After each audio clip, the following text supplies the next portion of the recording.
Several months ago, I was approached by a beautiful lady, Joslyn gardener, asked me if I'd like to attend a retreat in Bali called Life Transformations. And, you know, I was very hesitant because I don't give myself much time or breaks away from work, because work is all-encompassing.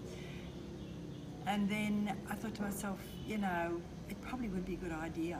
I'd never had any desire to come to Bali, but I thought, oh, maybe this is it.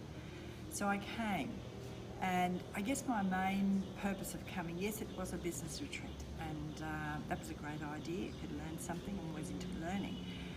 But I guess the other thing was to look at relaxation and revitalising myself, because we do get busy in our everyday lives.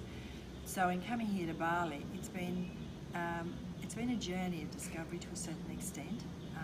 Yes, I've learned a lot from the talks that Joslyn has given on goals and our values, which is so important. But then again, you know, the experiences we've enjoyed have just been absolutely phenomenal.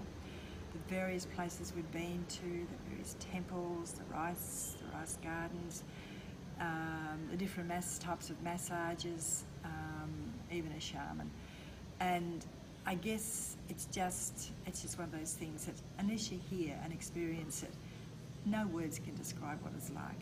I've lived in New Guinea for many years, and to a certain extent I did see some similarities, but totally different countries altogether. So yeah, I guess that all I can say is that, you know, if you feel that you want a bit of a break, you want to experience life in a different country, this is the way to go. Getting close to the culture of these people, the freedom that they experience. So I would highly recommend Joslyn's retreats, and do come. And she's not only doing Bali, she's doing other countries as well. So there's a lot to learn, a lot to experience.